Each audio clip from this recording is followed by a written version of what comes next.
You have to learn to follow people at the pace they are willing to go. Don't push people beyond their limits. If you are a very energetic person like me, I'm very energetic. Like I have all the strength. I have all the strength in the world. When people say, "Oh, Eve, do you want to take alcohol?" I don't take alcohol because I'm naturally high, and I have the Holy Spirit in me. So what else do I need? I don't need to be high. I'm naturally high with the Holy Spirit and with the strength the Lord has given to me. So I'm high. So yeah, I said that to say that there are some people that don't genuinely have your energy, but God has deposited that energy in you to be able to move your friendship from the level they are to what they are today. But one thing you must not do, you must not over push it, because people don't have that energy. My friends understand my energy. Like if I don't speak for if I'm actually in a gathering and I'm not talking, my friends are bothered. They're like, "Eve, what's the problem? Are you okay?" Everybody's just concerned. I'm like, "I'm okay. Must I talk every time?" You understand? So for the best part of this year, this is May, I would say for the first time I was quiet, genuinely quiet. I was so invested in myself. I wasn't talking to people. If you don't call me, I'm not calling you. If you're not reaching out to me, I'm not reaching out to you. Like, and that's 0.0 me. That was never me. But for some reasons, it was just me for a time. I was not bothered about anybody. When I meet anybody, for the first time, I wasn't bothering about anybody. I wasn't thinking that this person had a situation I need to assist, or I need to pray, or I wasn't reaching out. If you reach out to me, thank you. If you don't reach out to me, if you call me, I'm going to pick your call though. But I wasn't just be the first person to do like I would always do. So my friends were like, "Eve, are you okay? Are you alright?" But one thing I realized in all of this season for me, was that some of my friendship was going down the drain, and I didn't like it. So I spoke with my sister, and she was like, "This is not who you are. You know, this is not who you are. It's a lie. This is just you. You are a person that give without expectation. So trying to get in return, you are going to hurt yourself, because this is not who you are." Like, everybody understand that. I don't do things for you to come and appreciate me. I just do it because you're my friends. We're friends. Like someone would say, "What's our friends without inconveniences?" So we are friends, and I have been the one giving and giving. I am never tired of giving, but sometimes, yeah, you're tired. There's a bit of expectation you really genuinely want, but that expectation is not there. But I just kept quiet. So when I was in that season, I was just relaxed. Nothing was bothering me. I was just okay. If you reach out to me like, "Eve, what's up?" I'm fine. I'm doing amazing. But yeah, there were times I needed you to push more, like just call. You know the way you call a man asks a woman, "Are you okay?" You say, "Babe, I'm okay." And okay, you want him to push more. So I was genuinely wanting some of them to push more, but they didn't push more. They just like, "Eve, are you okay?" I'm okay. I was genuinely okay, but I wasn't just being the one to start a conversation. I wasn't just be the one to push a conversation, to put a call through, because they were used to that part of me. I call, I check up on you, I do everything. I just do everything. I do everything. But now I'm back on my feet. I am genuinely back on my feet, and I just wanted to share with you guys that it's okay to take a break from what is not serving you. It's okay to take a break from when you are giving and giving, you are opposite not return, you're not receiving, you're going to burn out. It's okay to take a break. And it's also very okay to understand your friendship. If you have friends with people, understand them. Like, understand your friendship with people. Understand that, okay, this is my friend, this is what we talk about, this is how we roll in our friendship. We're not just friends for laughter. We are friends for doing things, for doing stuff, for attaining goals, for pushing. So I remember last year my friend was going to get married. Before she started planning her wedding, she had told me beforehand that, "Oh, we are going to be planning her wedding." 2 years ago, she told me we're going to be planning her wedding for next year, so let's start praying. So when they had some hiccup on the way, I'm going to be called upon to say, "Oh, this is what's going on," and we pray about it. Or if we don't have to pray, we just talk about it. And I'm like, "You wrong. Like, we just talk about everything." You get it? So you need to understand what you are doing in friendship. It's not friendship to be gossiping. No, friendship is not to be gossiping. Friendship is not to just be coming together and be laughing at other people, or just no. It's beyond that. It's building legacy. It's building future for your own kids that are coming, and for your friendship kids that are coming for the future. You say,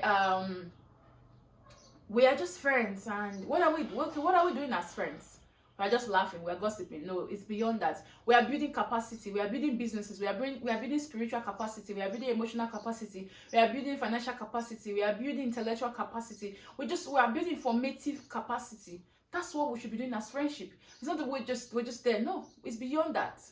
It's really beyond that. So if you are in that situation where you think you have been giving and giving and you're not receiving, take a break. Take a break. And if you're also in that situation where you feel like you have given too much, you need to receive, I need you to drop your expectation. Because what do you think? Do you think friendship without expectation will last longer, or friendship with expectation will last longer? What do you think? Because for me, if I am giving out, I'm not expecting. I'm not expecting. For example, literally all my friends are married, and I was there for them. The one that I was not physically present, they knew that my strength, they could feel my strength from a distance. I was not physically present, but they could feel that Eve is here. They could feel it. So that's the kind of friends I have. That's the kind of friend I am.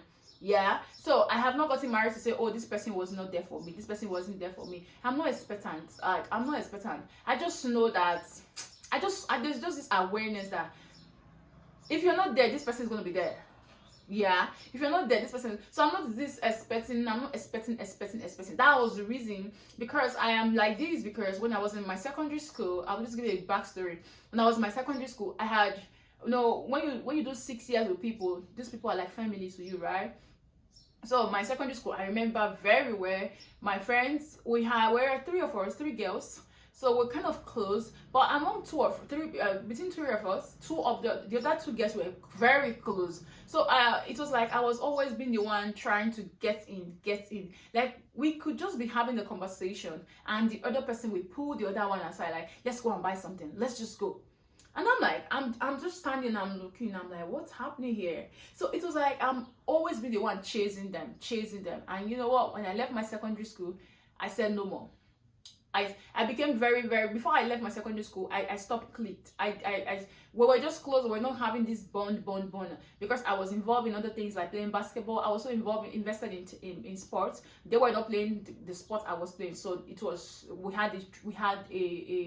only that close like that. But they were always, because it made me feel like you were not part of us. They didn't know, but that was what they were always doing. So when I got into university, I didn't have click. I didn't have click. There was no click. I didn't want to do click because I didn't want to have a trauma of my secondary school coming into my university. No, I decided, I dictate it. You can't dictate my friendship. You can't dictate my happiness. I dictate my happiness. So you can't steal my joy by your activity. So I wasn't having click. When people were fighting over this one, over a gossip, it was never me, because I was not in their clique. Because I can remember my university so well, and it's actually very funny. You could just see me with a group of guys. We're all working and we're laughing, and the next minute you're going to see me with another group, a set of guys or a set of some girls, or that was how I was in my university. That's why I think tomorrow I'm still very stoned. The first bridesmaid, I did a maid of honor when I was in university, my first year. The first maid of honor I did, the person came to me and said, Eve, could you be my maid of honor? I was like, really? I was shocked, because she had someone that they were very close. I could just say they were like best friends. So when she asked me to be her maid of honor, I was surprised. And that person was actually a part of the bridesmaid, but I was the maid of honor. I was like, really? I took it as something like, I didn't see myself I was supposed to be in that shoe, because I wasn't as close as the next person, but she saw me in that level, and tomorrow she still called me my bridesmaid, my maid of honor, my maid of honor, she still says a whole lot of those things to me. But I was very surprised, because I wasn't expecting it. I wasn't in a clique. I disengaged myself from clique, because I didn't want to get hurt. I didn't want anybody to come say, I didn't want any memories. So that was how I lived in my uni, and it was so beautiful for me. Like, it's so beautiful. Then people started chasing me. Everybody wanted to be with me. Everybody wanted to be around me. That's it. So another thing is that you need to know how to be by yourself. You need to know how. Some people don't know how to be by themselves. Because they don't know how to be by themselves, so they are always looking for people, and they're always looking for people because they're always trying to be in the midst of people. They always get hot. Sometimes you want to by all means pay yourself into, or buy yourself into a certain function. You want to by all means buy yourself into some certain clique. let me tell you something. I keep saying this, and I will keep sounding it. The friends you have, empower it. Like, start a conversation that will lead to a conversation that will bet something new, that people will be wanting to come into that community. The friends you have, they are powerful. Just like you guys have not had a real conversation. If you want to build words, you start talking about it bit by bit. So you start talking about money. You start talking about knowledgeable things instead of talking about other things. You start, like, if I come now, my friends are married. So if we have a conversation, we're having a conversation about oh, how are you doing? How you enjoying marriage? That's what we didn't talk about now. And now she's expecting. So how is baby treating you? She's in her trimester. It's really stressful. So the other conversation I'm sending to her is that, are you okay? Are you being able to eat? Because she's unable to eat. She is also working a very tedious job. That's the conversation now, right? So the friendship you have right now, you can actually build it to what you're admiring outside. You're admiring people. You're saying, I wish this person is my friend. I wish. No, you've not given. You have to give for you to receive. You have to invest for you to get back interest in return. Invest in what you have. Invest in the circles of friends you have, and see that by the time you invest in it, what you're admiring out there is actually, you start seeing the results because you invested. Like, people are investing time. Their friends are getting married. They are showing up. They're not just giving money. They are showing up. They are giving their time. They are giving their idea. They are giving their contribution. They are putting in. You have not given that. Some people like, I created a content one time, and I asked her, when your friends are sick, what do you do? Like, genuinely. Because see, it's not every time money is what is needed. There are times you have the money, but this is between life and death. Your friend is dying. Everybody around you is crying. What are you doing? Are you crying? Or are you lamenting? What are you supposed to be doing? You ought to be praying. So money is actually not everything. Prayers. Your faith can heal your friends. Your friend is...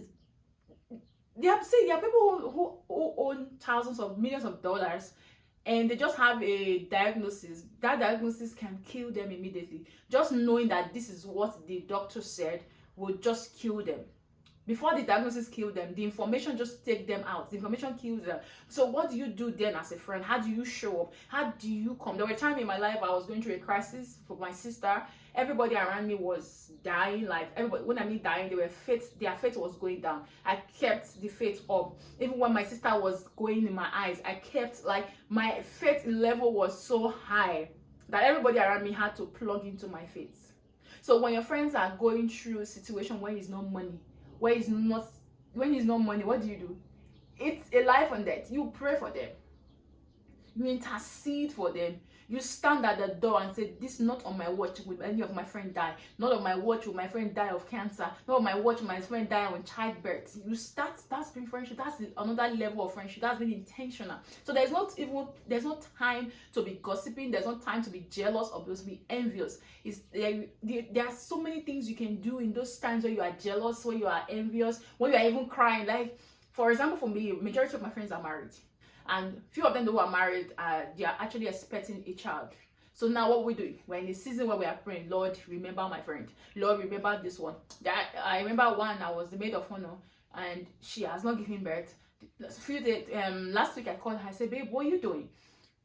Babe, we're trying expecting a baby. What are you doing? What are your faith work while we are waiting on God to bring the child? What have you done medically? What steps have you and your partner taken to say, oh, we have done this, we are prepping ourselves, we've gone to the hospital to know what the problem is, we're informed that this is the problem. What are you doing? So we spoke at length, and I told her, no, this is what you're supposed to be doing. You're not supposed to just relax and waiting on God. You get? So that's it. So another my friend is telling me, if you're going to be my godmother, we're expecting a baby. So you see, they're just different levels.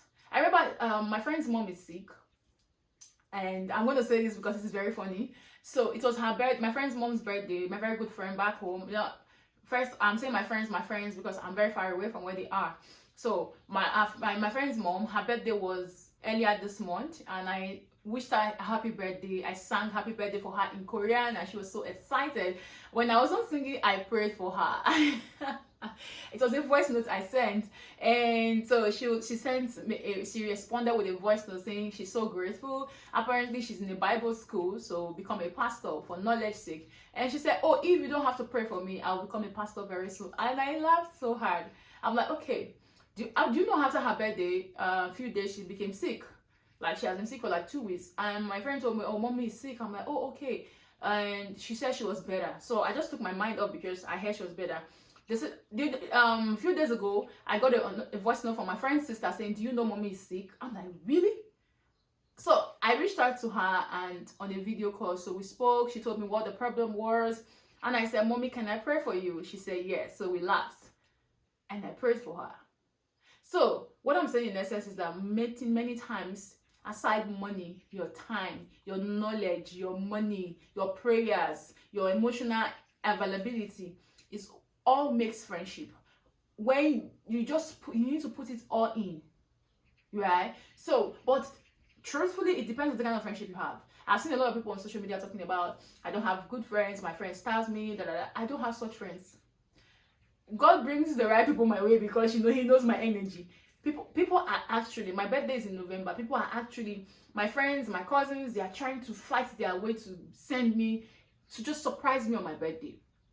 That's how far people want to go for me. I'm far away from them, like I'm far away Asia. So they're trying to find their way to say, I want to do this for Eve, I want to do this for Eve. Last year, my friend was able to put a surprise on me. She asked my brother that, oh, I want to buy a cake. My brother said, don't worry, I will buy the cake. And I'm like, you didn't buy the cake, you have to give me the money. You know, so I have such intentional friends too. But I was just like, you know, I'm just going to be quiet. I'm just going to be on my own. Everybody have what they are going through. They are busy. Their time, family is telling on them. Economy is telling on them. Their workspace is telling on them. If you have the spare time, be the one to reach out, be the one to give, don't get tired, be the one to encourage. They will. Like, I have a friend who is HRO, she's very busy. Like, she's so busy, but she tries to put a call through and say, Eve, I just want to see your face, I just want to hear your voice. Okay, bye-bye. Like, that's how much friendship are, and I enjoy it. I enjoy when my friends call me and say, I miss you. I'm like, okay, yeah, that's it. But let me tell you, stop expecting, just give without expectation. Scripture talks about love your neighbor as yourself. It's very difficult.